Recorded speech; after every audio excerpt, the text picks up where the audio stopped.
नमस्कार।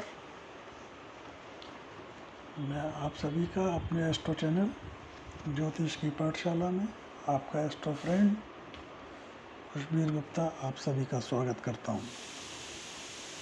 मित्रों, जिस माह में की शुरुआत में धनतेरस, दीपावली, लक्ष्मी पूजा जैसे पर्व हों, ऐसे माह में हम तुला राशि और लग्न नवंबर माह का फलादेश करने जा रहे हैं, जो और भी महत्वपूर्ण हो जाता है। और ये जो हमारा फलादेश है, ये राशि और लग्न दोनों के लिए है। जिन जातकों की राशि और लग्न तुला हो तो उनके लिए 100% फलादेश है, और जिन जातकों की राशि तुला है और लग्न कोई अन्य है तो वो उस लग्न का भी फलादेश देखें। और अगर लग्न तुला है, राशि कोई अन्य है, तो उस राशि का भी हमारा वो फलादेश देखें, ताकि वो अपने बारे में संपूर्ण जानकारी ले सकें। दोनों में से अगर एक पॉजिटिव है, एक नेगेटिव है, तो फलादेश 50% लाभ, और दोनों अगर सही हैं तो 100% लाभ। लेकिन इसमें हम ग्रह गोचर की अवस्था के हिसाब से ही फलादेश देते हैं। बाकी संपूर्ण जानकारी के लिए तो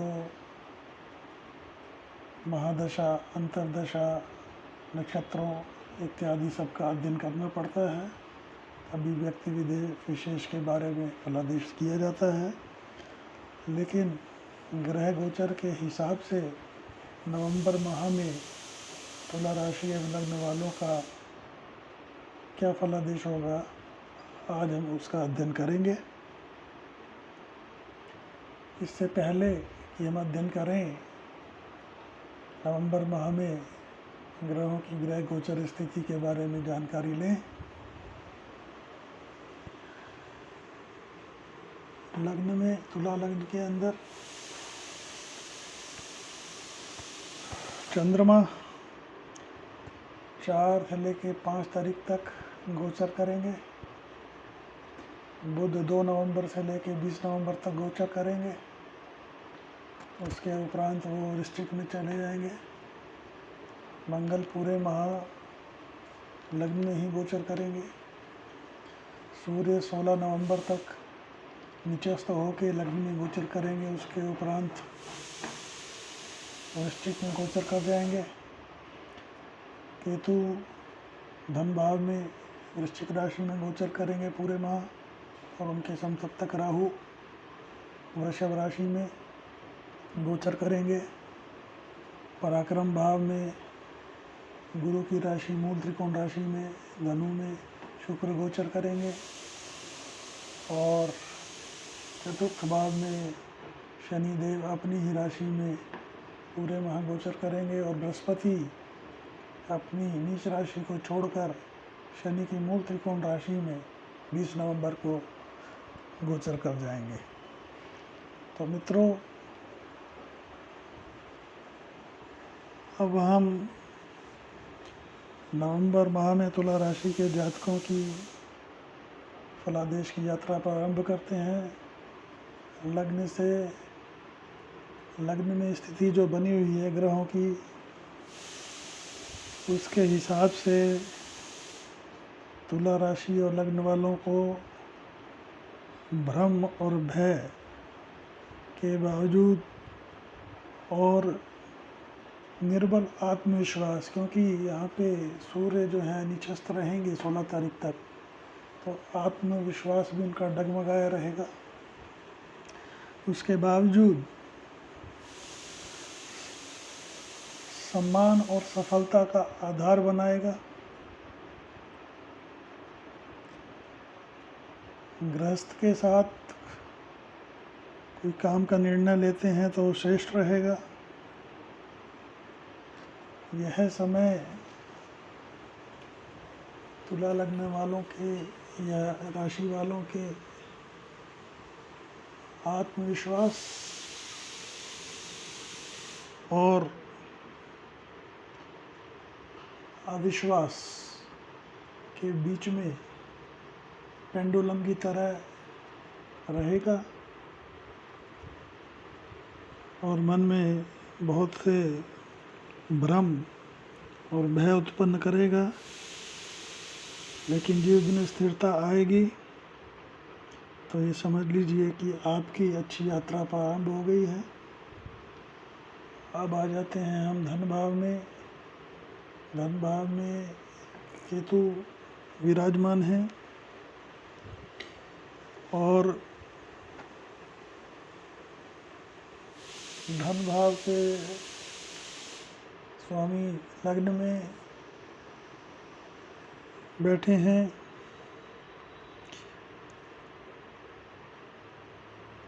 ये थोड़ा सा राहु की वजह से भ्रम की स्थिति, फाइनेंस में भी भ्रम की स्थिति बनाएगा और सूर्य भी यहाँ पे जो है जब नीचस्थ राशि से निकल कर जब गोचर करेंगे तो 4-11 का संबंध बनाएंगे, 4-10 का संबंध बनाएंगे। लेकिन यहाँ पे जब सूर्य बैठेंगे तो भले ही वो ग्रहण दोष हो, बावजूद इसके सफलता जो है निर्णय में सार्थकता आएगी। वाणी में थोड़ा सा नियंत्रण रखें। धन का आगमन भी होता रहेगा, लेकिन कुटुंबी जनों से थोड़ा सा विरोध से बचना चाहिए। वाणी को थोड़ा सा रिएक्टिव होने से रोकें। कोई अगर बोलता है तो तुरंत उसको पलट के जवाब देना, ये करना, रिएक्टिव होना, इनसे चीज़ें खराब होती हैं। तो इस तरह की स्थिति से बचना चाहिए। अब आ जाते हैं हम पराक्रम भाव में। पराक्रम भाव में जो है गुरु की मूल त्रिकोण में शुक्र बैठे हैं और यहाँ पे जो है जो लोग HRD ह्यूमन रिसोर्स डेवलपमेंट से जुड़े हुए हैं उनके लिए पराक्रम का जो है समय ये श्रेष्ठ रहेगा और छोटी छोटी यात्राओं से फ़ायदा मिलेगा। इसके अलावा चतुर्थ भाव में शनि के घर में जो शनि गोचर कर रहे हैं, साथ में गुरु भी विराजमान हैं। तो 1 तारीख से लेके 20 तारीख तक, नवंबर तक का जो समय है, रियल एस्टेट के लिए जो है पूरे सार्थकता और पॉजिटिवनेस बनाया हुआ है। उसके लिए कोई भी आप निर्णय करना चाहते हैं तो कर सकते हैं। माता के संबंध में थोड़ा सा उतार चढ़ाव देखा जाएगा, लेकिन कोई ऐसी चिंता की बात नहीं है। अगर कोई उतार चढ़ाव होता है तो डॉक्टरी जांच करा के उसका इलाज करवाएं। इसके अलावा एक्सपोर्ट संबंधी और टिम्बर से संबंधित कामों में दूर दूर तक कहीं रुकावट नहीं है, बहुत श्रेष्ठ समय है। अगर ऐसा कोई आप काम स्टार्ट करते हैं, ये पुराना चला आ रहा है, तो ये श्रेष्ठ समय रहेगा। अब आ जाते हैं पंचम भाव में। पंचम भाव में 20 नवंबर के बाद जब गुरु गोचर करेंगे इसमें मूल त्रिकोण राशि में शनि की, तो ऐसे में शेयर मार्केट में अगर आप इन्वेस्ट करते हैं तो थोड़ा धीमापन से चलें। कोई एकदम से कोई आपने शुरू में फ़ायदा लिया तो उसके ऊपर ओवर कॉन्फिडेंट ना होके पैसा लगा दें। दोनों शनि से शनि की शनि वाली राशि है, शनि की दोनों का लॉर्ड शनि है, तो यहाँ ज़्यादा स्पीड दिखाने की आवश्यकता नहीं है। और जो प्रेग्नेंट वुमेन हैं उनको जो है ट्रैवलिंग अवॉइड करनी चाहिए। उसके अलावा लिटरेचर के क्षेत्र में काम करने वालों के लिए भी समय बहुत उपयुक्त रहेगा। और जो लोग हायर एजुकेशन की तरफ जाना चाहते हैं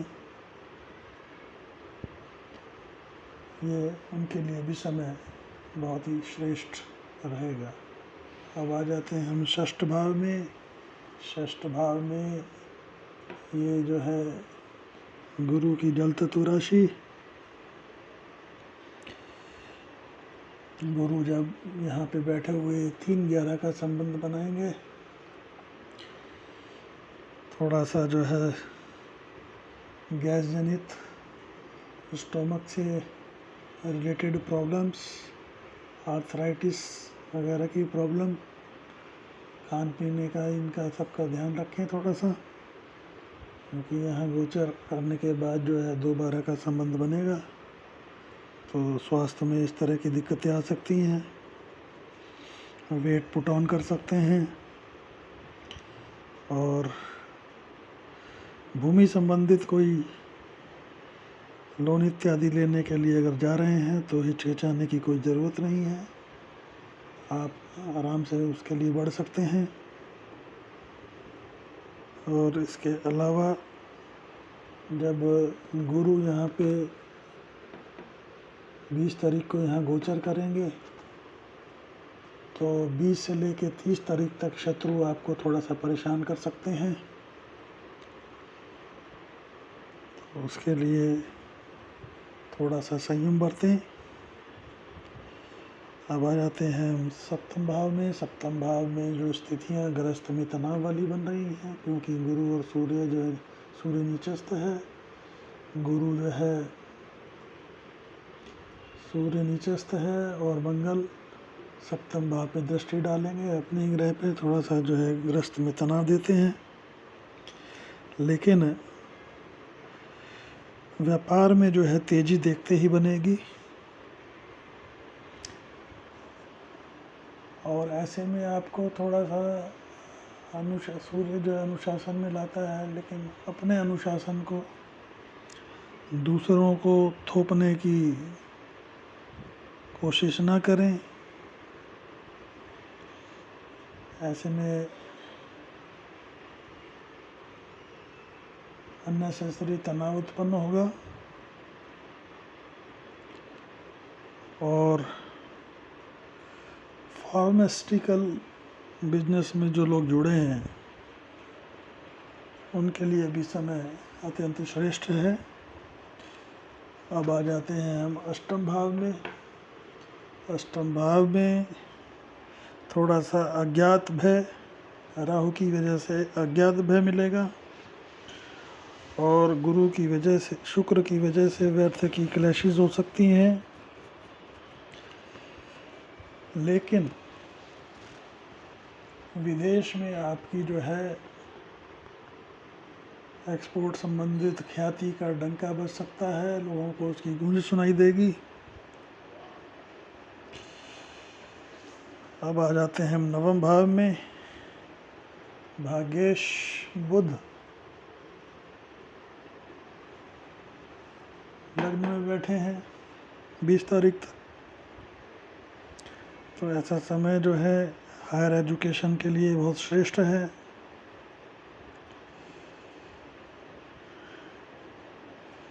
और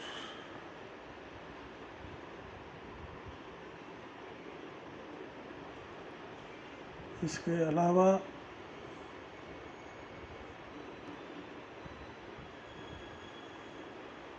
जो है भाग्य में आपको पूरा सहयोग मिलता रहेगा। अब आ जाते हैं हम दशम भाव में। दशम भाव में जो है ये जो है गुरु अपने नीचस्थ राशि को छोड़ने से पहले अपनी उच्च राशि को देखेंगे।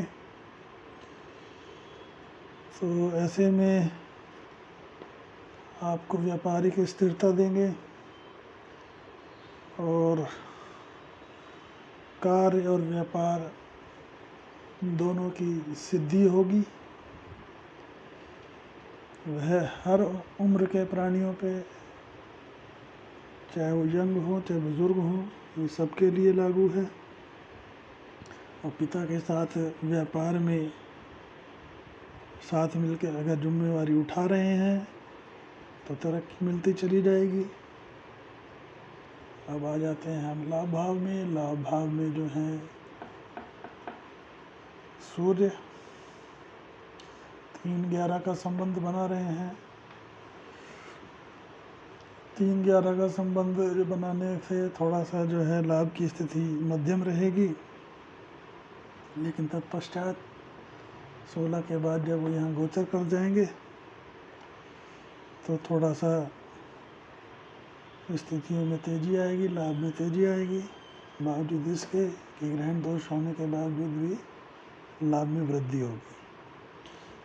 अब आ जाते हैं 12वें भाव में। बुध जो है आपसे वो जो खर्चे करवाएगा, भाग्येश, और जो है यहाँ पे जो खर्चे करवाएगा, एक्सपोर्ट जनित कामों में आप खर्चे करेंगे तो एक तरह से आपका निवेश ही होगा, वो आपको लाभ देगा। लेकिन 15 के बाद जो है आपको कोर्ट कचहरी के केसों में ज़रा थोड़ा सा अनावश्यक परेशानी,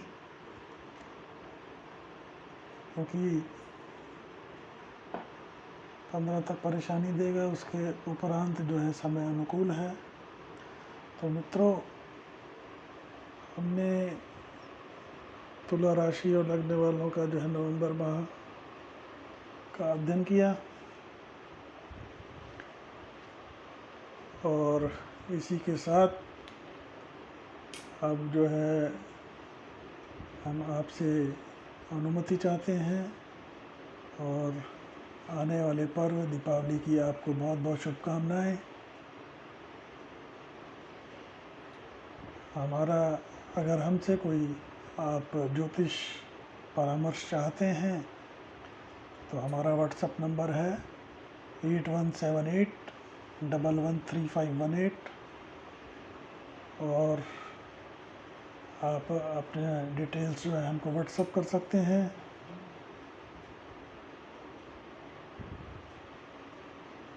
फ़ोन कॉल्स हम नहीं ले पाते हैं,